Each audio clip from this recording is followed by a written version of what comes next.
हरियाणा, जहां गायें सुरक्षित है लेकिन सरकारी कर्मचारी जेल में मारे जा रहे हैं। फरीदाबाद की बहुचर्चित नीमका जेल में एक विचाराधीन कैदी की संदिग्ध मौत ने फिर एक बार सरकारी सिस्टम के आईसीयू में होने की पुष्टि कर दी है।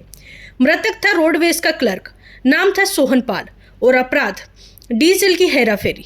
लेकिन असली सवाल यह है, मौत किसकी लापरवाही से हुई? सिस्टम की, जेल की या उस भ्रष्टाचार की जिसकी जड़ें चंडीगढ़ तक फैली है? ये है वो चेहरा जिसे सिस्टम ने पहले आरोपी बनाया, फिर बंदी बनाया और अब लाश बना दिया। 16 मई को बल्लभगढ़ डिपो में डीजल घोटाले के आरोप में सोहन पाल को जेल भेज दिया गया था। परिजन कहते हैं उन्होंने रोडवेज को 11 लाख रुपए चुका दिए, ऊपर से रिश्वत में 2.5 लाख भी दे दिए, लेकिन विभाग और जेल प्रशासन के पेट की आग फिर भी नहीं बुझी। नतीजा, एक बेकसूर बेटे की मौत और एक परिवार की जिंदगी का अंधकार। वहीं मृतक के भाई का कहना है, कल ही तो हम मिलने गए थे, हल्का बुखार था, किसी ने नहीं सोचा कि अगली सुबह वो सदा के लिए सो जाएगा। ये मौत नहीं है, ये कत्ल है और कातिल बहुत है। पहचानना मुश्किल नहीं, बस कार्रवाई करनी मुश्किल है। मनोज कुमार नाम है। मनोज जी, आपके भाई की डेथ हुई है जेल के अंदर, क्या मामला है, कब हुआ? मामला ये है जी, आज सुबह फ़ोन आया था तकरीबन 4 बजे के आसपास। पुलिस के किसी मुलाजिम ने, वहाँ पर जेल प्रशासन के मुलाजिम ने फ़ोन किया था कि आप आ जाइए बीके हॉस्पिटल, आपका बच्चा एक्सपायर हो गया। वो 16 मई को किसी झूठे मुकदमे में उसको अरेस्ट किया गया था। मुकदमा 1 साल से ट्रायल में था और उस केस में उनसे पैसे भी लिए गए थे। 11 लाख रुपये एक लिए थे, 2.5 लाख रुपये एक लिए थे कि भाई FIR नहीं होगी, और झूठे मुकदमे में उनको फंसाया गया।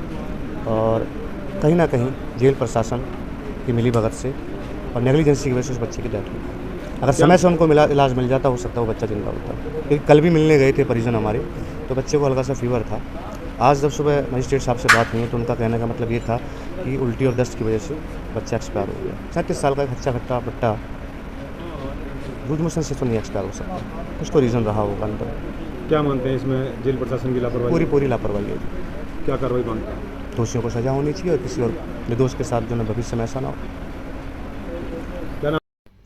वहीं मृतक के पिता का कहना है, हमने तो पैसे भी दिए, मिन्नतें भी की, चंडीगढ़ वाले साहब की जेब भी भरी, पर लगता है हमारे बेटे की मौत तय थी।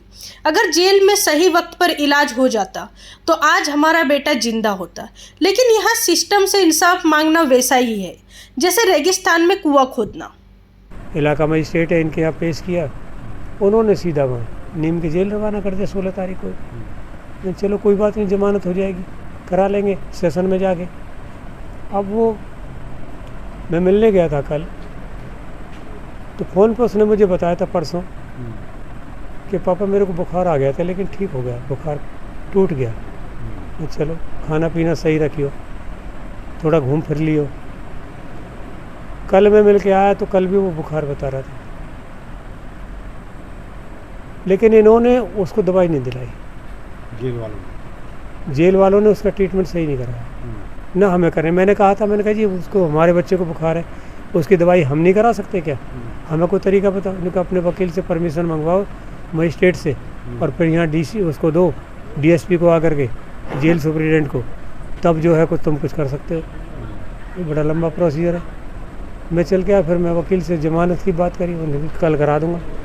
इतने टाइम में ही रात को मेरे पास आज सुबह 4 बजे फ़ोन आता है जेल से कि जी आपका बेटा सोहन पाल आपका बेटा। मैं कि हाँ, कि वो हम उसको सीरियस हो गया था, उसको वहाँ BK ले जा रहे थे और वो एक्सपायर हो गया। BK में ले गए, वहाँ जाके भर्ती किया, इलाज के दौरान वो।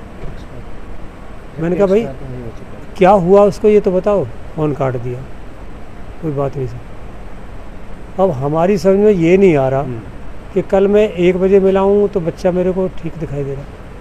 उसके बाद जज साहब कह रहे थे कि 6 बजे तक भी ठीक है, उसके दोबारा चेकअप हुए। फिर ऐसी क्या बीमारी हो गई जो अचानक उसको आधे घंटे में या 10 मिनट में उसकी जान ले गई? कितने बजे फ़ोन आया था आपके पास? मेरे पास 4 बजे फ़ोन आया शाम को, और यहाँ उन्होंने दाखिल किया 2 बजे। 1:40 मिनट पे OPD कार्ड बनवाया रात को। 2 बजे उसको ब्रॉडबैंड कर दिया। जब वो बीमार था, उसकी तबीयत ठीक नहीं, तो 6 बजे से 8 बजे से 9-10 बजे से वह जेल में क्या कर रहे थे? क्यों नहीं उसका ट्रीटमेंट कराया गया? इसका मतलब जेल की सरेआम लापरवाही की वजह से मेरे बच्चे की मौत हुई है। अब आप क्या चाहते हैं? मैं तो ये चाहता हूँ, मेरा बच्चा तो वापस नहीं आएगा, लेकिन कम से कम प्रशासन को इतनी नसीहत तो मिले कि कम से कम किसी और का तो नुकसान आगे से ना हो, दोषी अधिकारियों के खिलाफ कार्रवाई दोषियों के खिलाफ कार्रवाई तो हो, जो आगे किसी के साथ वो ऐसा ना करे। मैं तो, मेरा इकलौता बेटा था, मैं तो सब कुछ खो बैठा हूँ, लेकिन कोई मेरे जैसा कोई और भी तो सफ़र ना करे वहाँ, इसलिए उनके खिलाफ कार्रवाई तो होनी चाहिए, चाहे जो भी है उसमें। लेकिन हमें लगता नहीं कि यहाँ, क्योंकि यहाँ तो भाईचारा ज़्यादा चलता है, मेल मिलाप ज़्यादा चलता है। जज साहब भी कुछ थोड़ी सी उनकी भाषा में समझ रहा था, जब बात कर रहे थे तो कह रहे थे कि किसी ने मारा तो नहीं है। मैंने कहा जी मैं कब कह रहा हूँ किसी ने मारा, कि चोट के निशान वगैरह देख लो, इन बातों से क्या लेना देना। जब मैं आपको ये कह रहा हूँ कि भाई इलाज के दौरान ड्यूटी मजिस्ट्रेट की निगरानी में अब पोस्टमार्टम किया जा रहा है। जी सुना तो यही है, मैं तो अंदर टिका नहीं हूँ, लेकिन ड्यूटी मजिस्ट्रेट है ये, शायद वो है। मजिस्ट्रेट ने अंदर से ये बताया था वहाँ की। वहीं जांच अधिकारी महोदय ने बताया, हमने रिपोर्ट बना दी है, पोस्टमार्टम करवा रहे हैं, मजिस्ट्रेट को जानकारी दे दी है, यानी सब कुछ प्रक्रिया अनुसार हो रहा है, बस इंसाफ कब होगा ये प्रक्रिया में नहीं आता। रविंद्र जी, एक नीमका जेल में मृत्यु हुई है, क्या मामला है, क्या सूचना मिली थी? हमारे पास तो एक लेटर आया था कि ऐसे ऐसे एक सोरन नाम का था कि दीवी 4 दिन, और उसकी तबीयत ज़्यादा ख़राब हो गई और वो हॉस्पिटल में एक्सपायर हो गया, कार्रवाई के लिए आए। तो हमने वहाँ उसको लेटर को लेके DD काट के रोज़ नाम से रिपोर्ट लिख के और 196 की जो कार्रवाई होती है मजिस्ट्रेट कार्रवाई, पूरी कार्रवाई करके यहाँ मजिस्ट्रेट साहब को दे दी। अभी मेडिकल होगा, मेडिकल के बाद जो भी तथ्य सामने आएंगे उसके हिसाब से कार्रवाई की जाएगी। पोस्टमार्टम रिपोर्ट कब तक मिलने का आसार है? पोस्टमार्टम रिपोर्ट तो अभी पोस्टमार्टम हो रहा है, डॉक्टर साहब से संपर्क करके 1 या 2 दिन में मिलेगी, मिलते ही तुरंत कार्रवाई की जाएगी। प्रथम दृष्टया क्या लग रहा है जी आपको, आप कार्रवाई कि इसका फादर ये ऐसे कह रहा था, कल मिलने के जा रहा था, तो इसको 2-3 दिन से बुखार आ रहा था, तो ये अभी बता नहीं सकते इसमें अभी क्या है। पुलिस इसमें क्या कार्रवाई करी है जी? पुलिस नहीं की, मजिस्ट्रेट कार्रवाई हुई है जी।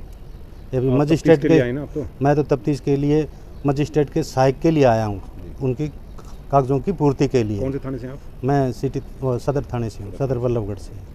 जो भी कार्रवाई करें मजिस्ट्रेट साहब कर रहे हैं, और मजिस्ट्रेट साहब ने फादर के उनके सबके बयान लिए हैं। अब पोस्टमार्टम रिपोर्ट का इंतजार है, यानी रिपोर्ट कार्ड से ही तय होगा कि मौत का कारण क्या था, बीमारी, लापरवाही या सिस्टोमेटिक हत्या।